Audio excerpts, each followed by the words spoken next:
What is up, everybody? We are here with a preview, and you know it's a special one if it's not a main event, if it's not a pay-per-view card, sorry. And we're going live for a review show here. We got the UFC Mexico City main card preview. How are we doing? How are we feeling today? I'm excited for this one. Buenas tardes, buenas noches, wherever you're watching. I'm fired up. I wish we were going to this one. I just know that arena is going to be so electric. I might get some dirty looks if I was down there, but if I was with you, I'd probably be all right. Hey, I'm not so good with those parts either, man. I don't speak no Spanish. Hey, if there was a UFC Cabo, we'd be in the front row. Yeah. Facts on there. Bro, this is one of those fight nights that's gonna have better fights than a few pay-per-views this year. I can feel it. Just a lot of the names on this card, these are guys that have electric performances. Everybody knows about the Mexican Chin, Mexican Brawlers. There's a lot of Mexican fighters on the card. This is the first time we've been back there in almost 5 years. The last time was what I think about, not to cut you off, sorry. What I think about is when we were there for International Fight Week 290, when Yair fought Volk and Moreno fought Pantoja, the electricity and the atmosphere in the arena when Moreno and when Yair walked out, imagine that times 1,000 when they're in their home countries. Yes, like friends and family in the crowd, not just people that have the money or a lot of friends and family, and not just people that have the money to travel. Because we were saying it the whole week that UFC International Fight Week was a Mexican takeover. They were louder, more representative, more Mexican flags than anyone else there. So I am pumped up for this one, and we haven't been there in 5 years. The last time was a letdown too because Yair and freaking Jeremy Stevens were on the main event that ended 15 seconds in with the eye poke, and on top of that, Alexa Grasso lost to Carla Esparza, and Brandon Moreno and Amir Albazi's fight ended in a tie or a draw. So they're going to be hungry for some good fights this time around, and I believe that this is going to happen. Yes, sir. Let's get into it. We have an electric main card. The first fight we're going to break down is one of my favorite female fighters, Yazmin Jauregi versus Sam Hughes in the strawweight division. Yazmin 10-1, coming off a recent loss. International Fight Week, we were there. I think we were walking in the arena. We might have been a little late. We were a little hungover. But anyway, we were near the vicinity. But yeah, I mean, before this, she was on her way up. A lot of knockouts, a lot of finish wins. We've actually seen her twice, once there. Then we first seen her in her debut versus Lucindo in San Diego when we were there. Just a special fighter. Fighting Sam Hughes, just a veteran of the sport. Yazmin, a big favorite here, minus 600, looking to get back on track. You know me, I'm all over Yazmin here. I don't know if she can get the finish. I'm hoping she gets the finish, but I'm also thinking this way, we've talked about this before, is she's such a big favorite. When you have someone that's a 6-1 favorite, you have to look at how do they win, and she wins by finishing. So if they're saying she's that big a favorite, she's going to win, I'll take my chances to finish it. I like that. What are the odds for Yazmin under? I was looking at that earlier. They were juicier than I thought they'd be. Let me see. Yeah, Yazmin by KO for plus 200 on my book. I like that. Yeah, me too. I'm definitely sprinkling that one in. And let's be honest, they're giving Yazmin a little get-right fight here. So she's got to go out there, have a stellar performance, especially in front of her home crowd. Maybe she'll be better than she was in San Diego, because in Vegas, we were farther away from Mexico. We were pretty close in San Diego, and she had a great performance, and now she's on home turf. So maybe this will be the best version of Yazmin we've seen. That fight she had in San Diego versus Lucinda was insane. One of the best I've ever seen. Yeah. Can't say I saw it, but we don't need to talk about that anymore. But just special. She puts on special performances, so I'm hoping she can get the main card started right in her home country with a big time performance there. Yeah, she's a performer. She's one of the most exciting girl fighters on the roster, I'd say. Yeah, definitely. Our next fight, we have the kid, Rosas Jr. versus Ricky Tesarios. We all know Ricky Tesarios. Raul Rojas, 19 years old. Ricky Tesarios came from electric fighter as well. I like this matchup here. Two exciting guys. Obviously, Raul Rojas exciting for his reasons, but Ricky's pretty exciting as well. Yeah. I think it's going to be a battle. This is a weird fight. I don't know where to stand on this. We talked about this before we got on air. I'm kind of staying away from this one. I don't know what I like. I don't like the price for Rojas, but I also don't know if I'd lay money because I don't think Ricky's going to win. So it's weird for me. As far as the matchup goes, I like Ricky on the ground a little bit. Pause. So I don't know if Rojas can kind of take his back and backpack him. So if that's the case, I don't know how he has success. He is coming off a knockout win, but I don't know. I mean, Ricky's kind of hard to hit. So I'm really interested in this one. This is a real good stylistic matchup here. Yeah, we're going to learn a lot about Raul Rosas and where he stacks up in this bantamweight division. When he had that loss 2 fights ago, he just looked like he wasn't quite prepared yet. He kind of went balls to the wall in the beginning and then ran out of energy. So I expect to see a more composed, a smarter Raul Rosas this time out, but I'm not minus 235 confident in the guy. If I'm feeling some type of way, there's a chance I sprinkle on Ricky because I do like this matchup for him. He's a guy that loves going to deep waters. He's very durable, and we've seen Raul fade later in the fights when it's gotten there. Yeah, so, I think the later this fight goes, you look toward Ricky and winning this one. I agree. I've got to play Ricky's not legendary interview, but all the MMA fans know it's just a feel good one. You watching right now on the TV, you know what I'm saying? And all I say to you is I hope you chase those dreams with a burning desire. And through all the fire, and through all the flame, and through all the pain, I hope that you find happiness deep in your heart. I wish nothing but prosperity and abundance in your life. Talk to us, Ricky. Yeah. This matchup really gets me excited. I like, dude, this whole main card, these last 5 fights are really exciting. I can't wait to lock in on these ones. Electric. Yeah, really, really electric. This next fight, third fight from the top. We mentioned the Yazmin Jauregi and Lucindo fight in San Diego, and this one really gives me that same exact vibe. 2 really young fighters. 1-14-1, 1-12-1, both electric, both finishers. This right here is going to be the fight of the night. I have no doubt about it. Daniel Zellhuber versus Fransisco Prado.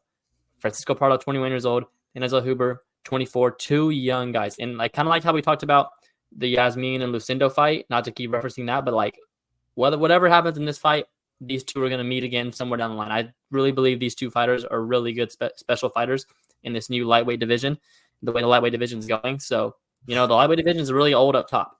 So we need some young guys, and I think these 2 can really get done. This is going to be an exciting fight, and I cannot wait for this fight. Yeah, man. Prado, 12-1, 6 finishes by knockout, 6 by submission. And it just blows my mind that he's 2 years younger than us, stepping in the octagon. And neither of these guys are even the youngest fighter on the card. And Zellhuber is a tall lightweight. He's 6'1". Yeah, and he has an 8-inch reach advantage. 8-inch reach advantage is insane right here. But when Zellhuber lost his UFC debut, the guy also had a big reach disadvantage, and he was able to get inside. Zellhuber kind of waits for his shots sometimes, likes to play it more technical, where Prado is just balls to the wall, wants to knock you out with power punches. And Prado is I got plus 220, I believe. Let me double check currently. The line is moving. Zellhuber's minus 275. I don't think either of these guys can finish either. I truly think it's going to be a classic fight of the night 3-round war. I'm all over the over 2.5 rounds on this one. You got minus 115 for that. It's right even at 2.5 rounds. So whatever you're feeling over under that, you can get minus 115 for it. Yeah, dude, this card it's UFC Orlando vibes for me. Like every single fight's going to be electric, and the crowd's going to be louder than half of the pay-per-views at least. I think this will be better than UFC 301 in Brazil, and I think it will definitely be better than the last 2 candidate cards, probably combined. If you took the best 6 fights from both of those, I think this one would beat it. Not big names, but they're going to make names for themselves on this card. Yeah, definitely. I think a lot of people are going to be like, why is this fight before Rosas? Why is this fight the third fight such a good? But you're going to find out why. And this is a really, this is literally one of my favorite fights on the card. Yeah. This stands out on a great card. And so does the next fight. We've got 2 rematches for the co-main and main event, but they're both, or at least this one was a weird situation. We've got Yair El Pantera Rodriguez going up against Brian T. City Ortega. Ortega's last fight was against Yair. It was in July of 2022, and Ortega suffered a dislocated shoulder. That was a live fight night. I want to say it was in New Jersey or like in the Hamptons somewhere. Yeah, where was it? It might have been Atlantic City. No. Or was it New York? No, it was like... I think it was upstate New York. Or like somewhere in New York that wasn't New York City, but I could be wrong. It was in Elmont, New York. Okay, yeah. I remember that was a good card, though.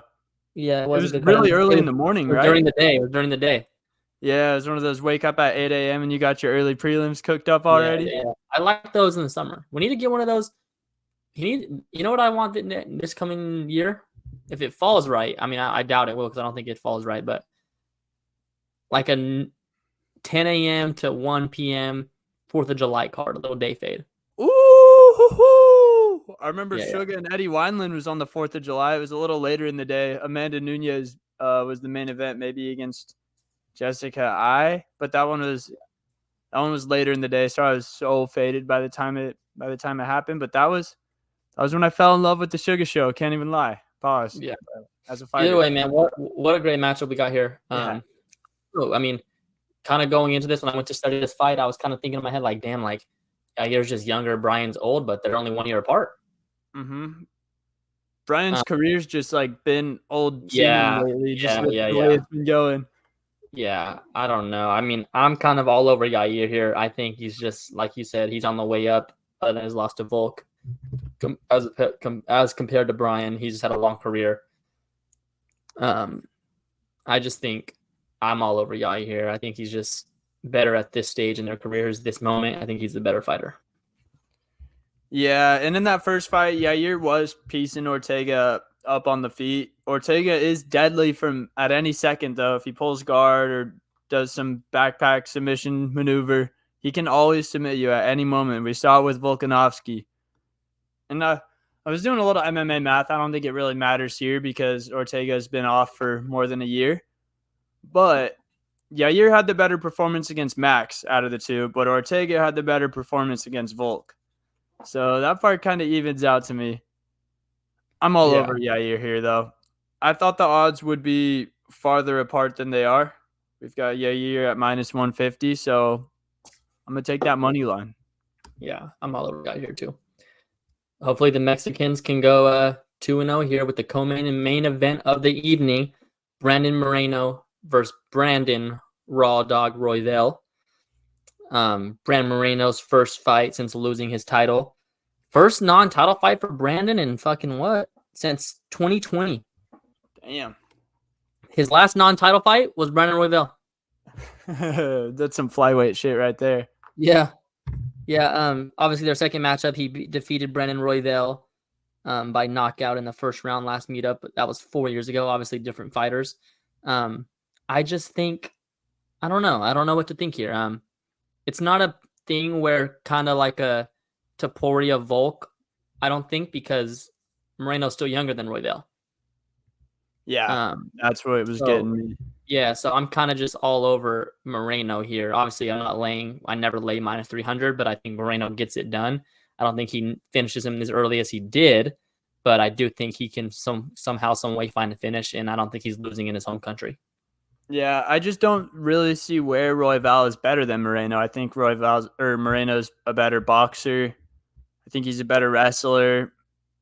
I think he has better submission game. Royval's taller. I guess, Yeah. by a little bit. Moreno has the reach advantage. But yeah, I'm all over Moreno here in front of his home crowd, firing him up.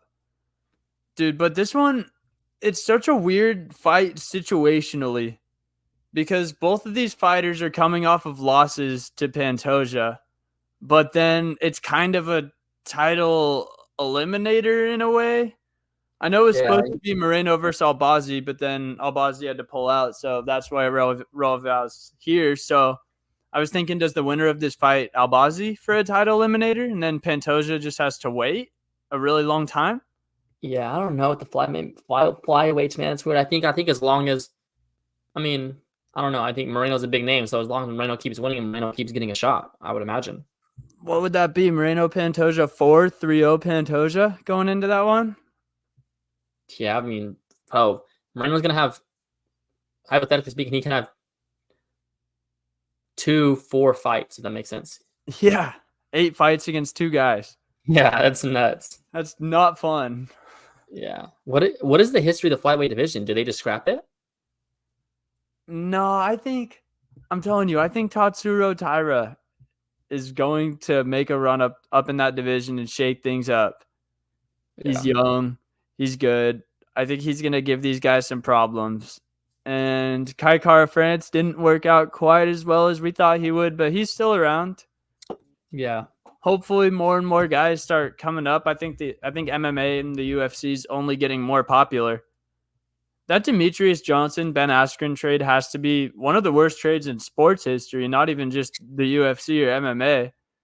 Yeah. It's up there with I don't know. I was trying to think of a bad sports one, but I can't think of one off the top of my head. Yeah. I mean, he for sure would have still been dominating as he still was dominating one. But, I mean, I like Moreno, man. Moreno's good for sport. Moreno's a big name. Pantoja's obviously good. I mean, Moreno, Figgy fights held the division together for so long. Yeah. So it's just kind of finding the new blood. But I think Moreno's Moreno, man. He's such a big name. We've been there when he's been announced. It's just crazy. He has a whole country on his back. So, yeah, I think, I mean, I don't even necessarily think it's about and a lot of times it's not about not having enough people. It's just like for the girls division, some it's not about that. It's not like they're not good or they're bad. It's just there's no big names. Mm-hmm. Flyweight will always be fine because of Moreno. As long as Moreno's there, they're fine because Moreno's such a big name. That's what it is. It's more about having the big names in these divisions that are what get it going. So yeah, I hope he wins. I love seeing Moreno fight for the title. I love seeing Moreno fight in general. So me too. And then I'll love making some money on Pantoja again when he fights Moreno. Speaking of making some money, let's go with the bets. Maybe coming off a heater this past week. Here we go. Wait, don't tell me. No, I got him on here. I expect to see a lot of green here. And hey, man, hopefully we stay on track. Here we go. We're going to start with the main card, Yazmin and Hughes, under 2.5 plus 160. We're hoping for a finish by Yazmin. Hey, but if somehow, some way, Hughes upsets her and gets a finish, even better for us. We're going to go 40 to win 64. I also like that you mentioned Yazmin by knockout plus 200, but this kind of just gives us a little insurance. mm-hmm. Then I talked about Prado and Zellhuber being the fight of the night. I think it's an absolute war for 3 rounds. So I'm going to go over 2.5 there, minus 130, 40 to win 30. As we talked about, I am all over Yair here, minus 145. We're going to go 73 to win 50. And then we're going to go Moreno inside the distance, plus 130, 35 to win 45. I think he somehow, some way finds a finish with the home crowd there. And then our parlay, plus 358. Moreno to win, Torres to win, Dos Santos to win, Yair to win. Big juice here, plus 358, 50 to win 179. All the others lose, and the parlay hits. We have action. Come on, I need to start riding your bets instead of putting my own out there. Hey, one good week. I've got to do the right thing to the people though. Keep putting my bets out there so they could fade them. Just in case. Facts. Hey, this week though, I'm pretty much in the same boat as you. I'm not betting against any of those bets up there. And yeah, the more I think about Prado Zellhuber, I was thinking early finish because they're both going to be going so hard, but they also just both have great chins because they're young bucks. And I could see him going balls to the wall in the first 2 minutes, both landing huge shots and then getting tired for a little bit, just having a war, but being too tired to knock each other out. Yeah, it's gonna be an exciting card, man. I'm looking forward to it. I like that one. We also got Bellator versus PFL champions fighting each other this weekend. I'm honestly not too concerned about it, but I know that whoever wins the heavyweight fights or whoever wins the heavyweight belt gets to fight Francis. So I'll be tuning into that whenever that happens. Yeah. Bro, shouts Francis, man. Has a boxing match scheduled with Anthony Joshua. He's going to get to crush a can in MMA, whoever wins that one. Not like they're cans, but compared to who he would have been fighting in the UFC. And he's going to make more money doing it. And he could probably retire after that and be set. Yeah. He definitely did not. We thought he was making a mistake in the moment, but he came out the right side. He got what he wanted. We said if he got Tyson Fury, he was going to be good. And not only did he get Fury, he beat him. Yeah. It's going to be a great weekend, man. Can't wait. I'm excited. Let's go. Let's go. And next week is going to be even greater, UFC 299. Have you even seen the hate for Sugar Sean? Why? Lots of it, bro. All over. Because Marab, everyone's saying, oh, Marab runs through Sugar. He's calling out Topuria just because he's scared of Marab. And then Sugar had to go out and say, all right, I'll knock Marab out too. If that's what y'all want to see, then I'll go fight Topuria. People just don't want him to be as good as he is, but we know that he is. Got to take care of the job first. The job at the task at hand. Yeah, I can't be looking ahead. We know this sport. Yeah. All right then. All right, everybody have a good weekend. Thank you, brother. Hope you enjoy the fights. Stay safe. Thank you. Doses.